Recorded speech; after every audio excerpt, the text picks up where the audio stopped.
नमस्कार. आज आपण बोरिवरा वार्ड क्रमांक 4 चा भाग जो आहे आपला तपोना संत सेवालाल महाराज यांच्या मंदिराची अवस्था बघून घ्या कशी झालेली आहे. मी तुम्हाला लक्षात आणून देतो की आपल्यासोबत आमचे मित्र शोएब हुसेन आणि तपोना या गावातले सर्व रहिवासी इथे उभे आहे. आता आपण इथल्या रहिवाशांच्या प्रतिक्रिया ऐकूया. भाऊ, हे जे सभागृह आहे की मंदिर आहे? सभागृह आहे. आणि हे जे दोन जागा दिसतात हे कशासाठी आहे? हे मंदिरासाठी आहे. या सभागृहासाठी तुम्हाला जे माहिती असेल ते मला सांगा की या सभागृहासाठी किती रुपये निधी आला होता? 10 लाख रुपये निधी आला होता. परंतु 10 लाख रुपयाचं काम काय असतं ते तुम्ही बघून घ्या. काही लोक हे हाताने सुद्धा काढून दाखवत आहे मागांपासून. हे बघून घ्या.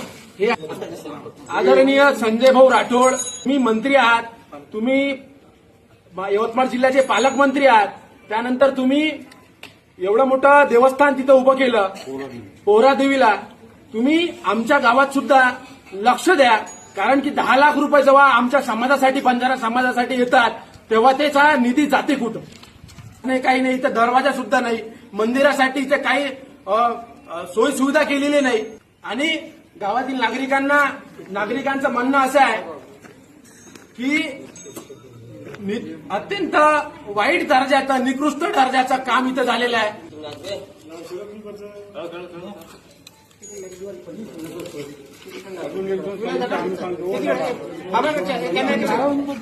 बाबा